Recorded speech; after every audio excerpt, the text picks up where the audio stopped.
सभी साथियों को नमस्कार। एजुकेशन स्पेशल यूट्यूब चैनल के माध्यम से आप सभी मित्रों का बहुत बहुत स्वागत है, अभिनंदन है। जैसा कि सभी साथी जानते हैं, एजुकेशन स्पेशल यूट्यूब चैनल के माध्यम से समय समय पर विभिन्न जानकारियां उपलब्ध कराने का प्रयास इस प्लेटफॉर्म के माध्यम से किया जाता है। आज फिर एक महत्वपूर्ण वीडियो हम आपके लिए लेकर आए हैं। पूरी जानकारी यहाँ पर आपको बताने का प्रयास करेंगे। इससे पहले यदि आप चैनल पर नए हैं और अभी तक आपने चैनल को सब्सक्राइब नहीं किया है तो प्लीज़ आप चैनल को सब्सक्राइब कर लें और बेल आइकन को प्रेस कर लें। आइए जान लेते हैं, कक्षा 9वीं के विद्यार्थियों के लिए बहुत ही महत्वपूर्ण वीडियो है और समग्र शिक्षा अभियान सेकेंडरी एजुकेशन लोक शिक्षण संचालनालय द्वारा 15 मार्च 2024 को एक महत्वपूर्ण पत्र जारी किया गया है। ये वीडियो उन विद्यार्थियों के लिए है जो कक्षा 8वीं अभी उत्तीर्ण होने वाले हैं, उनके लिए ब्रिज कोर्स का संचालन होगा। इसके लिए जिला शिक्षा अधिकारी को एक महत्वपूर्ण पत्र लिखा गया है। लिखा है, कक्षा 9वीं में विद्यार्थियों के लिए ब्रिज कोर्स का संचालन।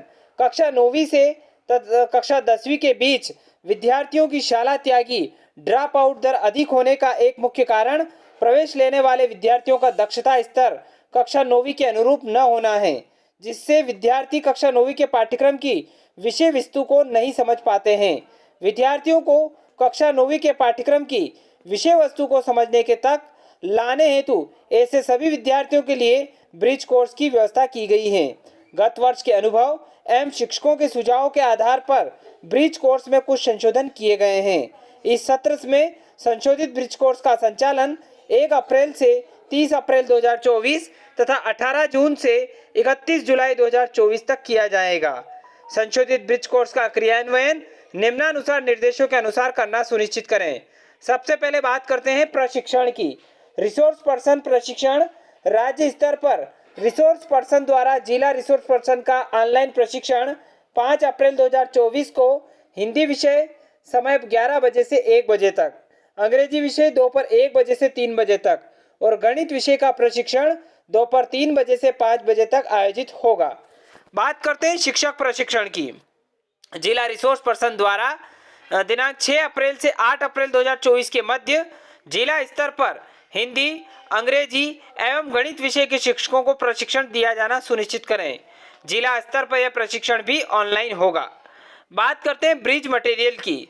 दिनांक 1 अप्रैल 2024 तक हिंदी, अंग्रेजी एवं गणित की शिक्षक हैंडबुक तथा विद्यार्थी वर्कबुक टीबीसी के डिपो से प्राप्त हो जाएगी। दिनांक 5 अप्रैल 2024 तक प्राचार्यों को विद्यालयवार शिक्षक हैंडबुक एवं विद्यार्थी वर्कबुक वितरित करना सुनिश्चित करें। बात करते हैं अगले बिंदु की। प्रत्येक विषय में विद्यार्थी वर्कबुक तीसरी से 5वीं की दक्षता और 6 से 8 की दक्षता पर आधारित हैं। यदि स्कूल को समय पर वर्कबुक प्राप्त न हो तो गत वर्ष की वर्कबुक का उपयोग करते हुए विद्यार्थी को अभ्यास करवाएं। अब बात करते हैं बेसलाइन टेस्ट की।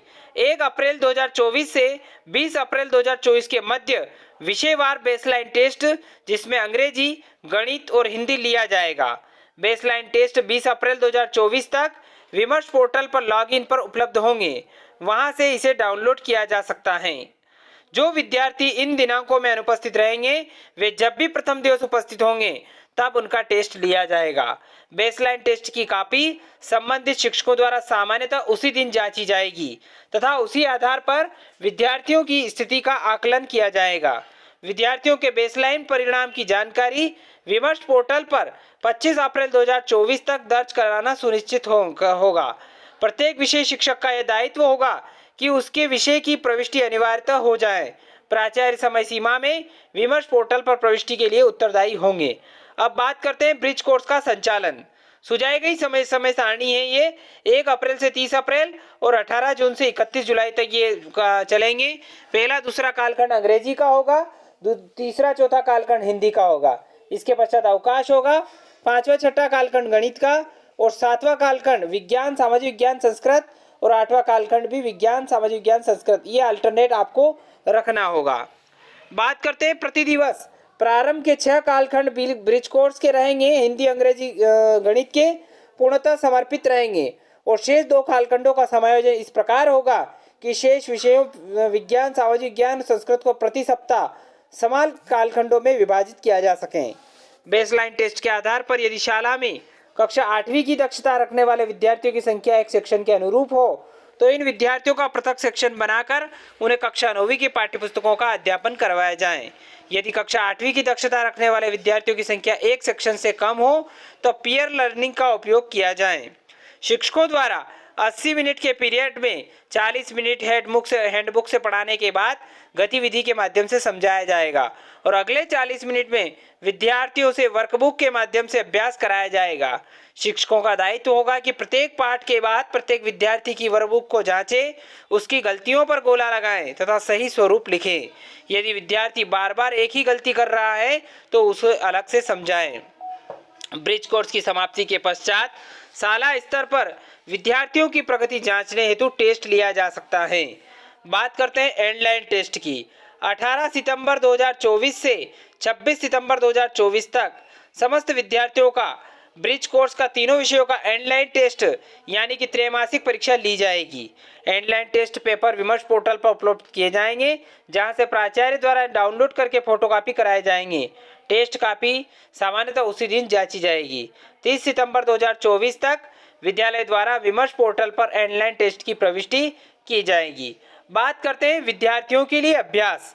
ब्रिज कोर्स के संचालन के दौरान नियमित अभ्यास की आवश्यकता होगी। इसी उद्देश्य से विद्यार्थियों के लिए हिंदी, अंग्रेजी और गणित की वर्कबुक दी गई है। साथ ही साथ शिक्षकों का दायित्व होगा कि वे विद्यार्थियों से अधिक अभ्यास कराएंगे। प्राचार्य का दायित्व होगा कि वे प्रतिदिन ब्रिज कोर्स का अवलोकन करेंगे तथा विद्यार्थियों की वर्कबुक पर किए गए कार्य का सत्यापन करेंगे। अब बात करते हैं प्राचार्य का उत्तरदायित्व। इस संपूर्ण कार्यक्रम में प्राचार्य की महत्वपूर्ण भूमिका है। प्राचार्य से निम्नानुसार कार्यवाही अपेक्षित है। पहला बिंदु है विद्यालय के 100% शिक्षक ब्रिज कोर्स में प्रशिक्षित करवाना। ब्रिज कोर्स के बेसलाइन टेस्ट की आवश्यक संख्या में फोटोकॉपी करवाकर विद्यार्थियों का टेस्ट करवाना। ब्रिज कोर्स के बेसलाइन टेस्ट और एंडलाइन टेस्ट की कापियां शिक्षकों से समय पर मूल्यांकन कराना। विद्यार्थियों के स्तर की प्रविष्टि विमर्श पोर्टल पर कराना। जिन विद्यार्थियों का नामांकन के आधार पर बेसलाइन टेस्ट लिया जाएगा उन्हीं की रिपोर्ट प्रविष्टि करना होगी। वर्कबुक एवं टीचर हैंडबुक की उपलब्धता एवं शिक्षकों द्वारा उपयोग सुनिश्चित करना। समय सारणी में ब्रिज कोर्स के लिए समय आवंटित करना और पर्याप्त संख्या में शिक्षकों को कक्षा 9वीं में अध्यापन हेतु कालखंड आवंटित करना। यदि विद्यालय में हिंदी, गणित और अंग्रेजी विषय के व्याख्याता उमाशी पदस्थ हैं तो उनसे भी ब्रिज कोर्स का अध्यापन करवाया जाए। यह नहीं माना जाए कि व्याख्याता उमाशी सिर्फ 11वीं-12वीं अध्यापन के लिए हैं। संबंधित व्याख्याता और वरिष्ठ अध्यापक को ब्रिज कोर्स का प्रशिक्षण भी दिलवाया जाए। कक्षा 9वीं में अनुत्तीर्ण विद्यार्थियों के लिए भी बेसलाइन टेस्ट और ब्रिज कोर्स की समस्त कार्रवाई उसी तरह की जाएगी जिस तरह नवीन विद्यार्थियों के लिए की जाती है। शिक्षकों द्वारा नियमित रूप से ब्रिज कोर्स के माध्यम से पठन पाठन करवाया जाए, यह सुनिश्चित करना होगा। नियमित रूप से कक्षाओं का अवलोकन करना, विद्यार्थियों की वर्कबुक का अवलोकन कर सुनिश्चित करना कि विद्यार्थियों से अभ्यास कराया जा रहा हो, शिक्षक द्वारा अभ्यास की जांच की जा रही हो। साथ ही साथ कम से कम 10% विद्यार्थियों की वर्कबुक की क्रॉस चेकिंग कर उन पर प्रति हस्ताक्षर करना होगा। बेसलाइन टेस्ट की सभी कापियों पर शिक्षक एवं पालक के हस्ताक्षर होने चाहिए।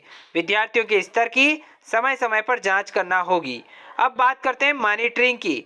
जिला शिक्षा अधिकारी का दायित्व होगा कि ब्रिज कोर्स का समस्त विद्यालयों में समुचित क्रियान्वयन करवाने का दायित्व जिला शिक्षा अधिकारी का होगा, जिसमें प्रशिक्षण में प्रत्येक स्कूल के शिक्षकों की उपस्थिति, शाला में सामग्री की उपलब्धता, शिक्षकों द्वारा पठन पाठन, बेसलाइन टेस्ट, एंडलाइन टेस्ट और विद्यार्थियों के स्तर की विमर्श पोर्टल पर प्रविष्टि कराना सम्मिलित होगा। राज्य और संभागीय एवं जिला स्तर के अधिकारियों द्वारा नियमित मॉनिटरिंग की जाएगी।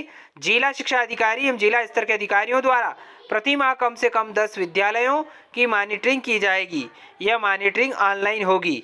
बेसलाइन टेस्ट और एंडलाइन टेस्ट के दिवसों में जिला शिक्षा अधिकारी स्वयं एवं अतिरिक्त जिला परियोजना समन्वयक विकासखंड शिक्षा अधिकारी नियमित मॉनिटरिंग करेंगे। प्रत्येक टेस्ट के मूल्यांकन के बाद IDPC द्वारा उन स्कूलों से रैंडमली कम से कम 10% विद्यार्थियों की उत्तर पुस्तिका को जिला स्तर पर बुलाकर पुनः मूल्यांकन करवाया जाएगा। यदि मूल्यांकन में त्रुटि पाई जाती है तो संबंधित शिक्षकों के विरुद्ध कार्रवाई की जाएगी। त्रैमासिक अर्धवार्षिक परीक्षा में ब्रिज कोर्स पाठ्यक्रम का प्रतिशत। त्रैमासिक परीक्षा के प्रश्न पत्र में ब्रिज कोर्स के विषय हिंदी, अंग्रेजी और गणित के पाठ्यक्रम में से 50% प्रश्न समाहित होंगे और शेष 50% प्रश्न मूल पाठ्यक्रम से होंगे। अर्धवार्षिक परीक्षा के प्रश्न पत्र में ब्रिज कोर्स के विषय हिंदी, अंग्रेजी, गणित के पाठ्यक्रम में से 10% प्रश्न समाहित होंगे और शेष 90% प्रश्न मूल पाठ्यक्रम से होंगे। वार्षिक परीक्षा का प्रश्न पत्र 100% मूल पाठ्यक्रम पर आधारित होगा। उक्त निर्देशों का समय सीमा में सुनिश्चित किया जाए। अनुभाष श्रीवास्तव, आयुक्त लोक शिक्षण द्वारा ये महत्वपूर्ण पत्र जारी किया गया है। तो साथियों, आशा करता हूँ कि पूरी अपडेट यहाँ पर आपको पसंद आई होगी। यदि वीडियो अच्छा लगे तो लाइक करें, शेयर करें, कमेंट करें। एक बार और निवेदन है, चैनल को सब्सक्राइब कर लें और बेल आइकन को प्रेस कर लें। धन्यवाद। जय हिंद, जय भारत।